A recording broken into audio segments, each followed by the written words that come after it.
नमस्ते दोस्तों, आज हम बात करेंगे 5 साइन के बारे में जो आपको साइकोलॉजिकली मैच्योर बनाएंगे। हम ये समझते हैं मैच्योरिटी क्या होती है और ये कैसे हमारी जिंदगी को बेहतर बना सकती है। तो स्टार्ट करते हैं। मैच्योरिटी किसी भी रिश्ते की मजबूत नींव होती है। जब आप अपने इमोशंस को कंट्रोल करना सीख जाते हो तो लाइफ में बहुत सारी परेशानियों से आने से पहले ही सॉल्व कर देते हैं। तनाव के चलते बहुत से लोग आपको ऐसे मिलते होंगे जिनके रिश्ते लंबे समय तक टिक नहीं पाते हैं, चाहे वो रिश्ते दोस्ती की हो या वाइफ से हो या फिर और अदर। दरअसल छोटे छोटे बातों पर, तर्कों पर, प्रॉब्लम से घबरा जाना और खुद को ही हर हाल में सही साबित करने की आदत होती है। मगर ऐसे लोगों के भीड़ में कुछ लोग ऐसे भी हैं जो इमोशनली मैच्योर होने के कारण हर प्रॉब्लम को आसानी से हैंडल कर लेते हैं। सेल्फ कंट्रोल और सेल्फ अवेयरनेस उन्हें लाइफ में आगे बढ़ाने में मदद करती है। उनके व्यवहार में झलकने वाला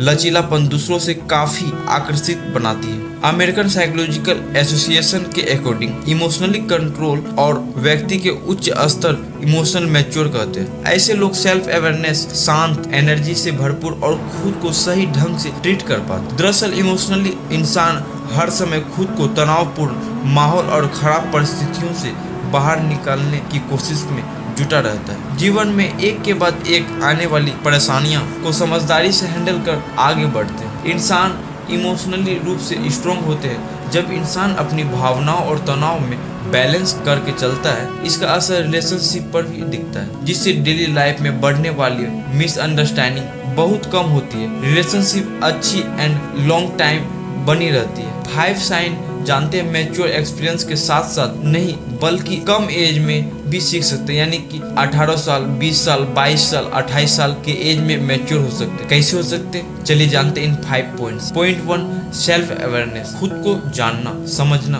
आप अपने इमोशंस और थॉट्स को अच्छे से समझते हैं। मान लीजिए आप ऑफिस में स्ट्रेस फील कर रहे हैं, आप समझ पाते हैं कि ये स्ट्रेस क्यों और कैसे हो, वर्कलोड ज्यादा है या किसी और वजह से। सेल्फ अवेयरनेस से आप अपने रिएक्शन को कंट्रोल कर सकते हैं और बेटर डिसीजन ले सकते हैं। उदाहरण के तौर पर अगर आप अपने पार्टनर्स के साथ झगड़ा किए हो तो आप प्रॉब्लम को समझते हैं कि ये पुरानी। उदाहरण के तौर पर अगर आप अपने अपने दोस्तों के साथ अगर आप अपने दोस्तों के साथ झगड़ा करते हो तो उसके बाद आपको पता चलता है और समझते हो कि ये गुस्सा किसी और कारण की वजह से अपने एक दोस्त से झगड़ा किए हो तो और उसे सॉरी बोलकर मना लेते हो, प्रॉब्लम सॉल्व हो जाती है। पॉइंट टू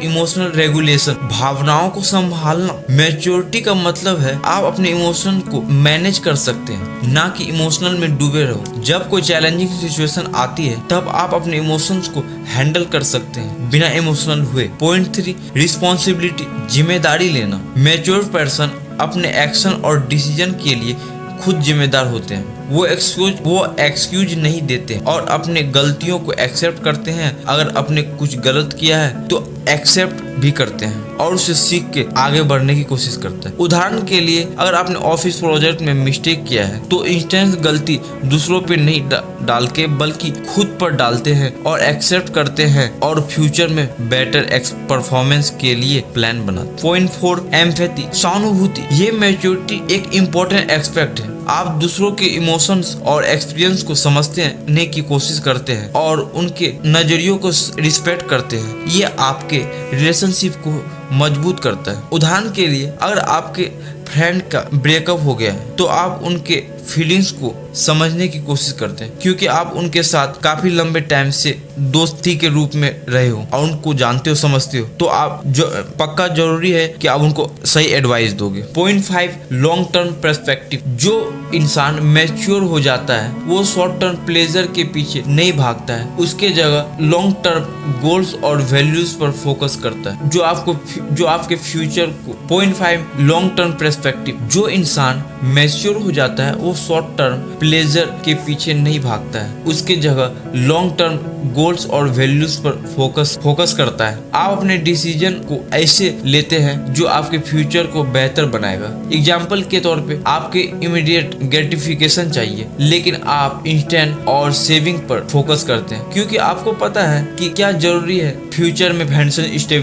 स्टेबिलिटी के लिए। उदाहरण के लिए इमीडिएट ग्रेटिफिकेशन चाहिए, लेकिन आप इन्वेस्टमेंट और सेविंग पर फोकस करते क्योंकि आपको पता है कि ये आपके फ्यूचर फाइनेंशियल स्टेबिलिटी के लिए जरूरी है। ये थे 5 साइन जो आपको बेहतर बना सकता है। आप एक साइकोलॉजिकल मैच्योर पर्सन हो या नहीं ये आप पे डिपेंड है, लेकिन ये वीडियो से आप जरूर बन जाओगे। तब तक के लिए इतना ही, मिलते हैं अगले वीडियो में। जय हिंद, जय भारत।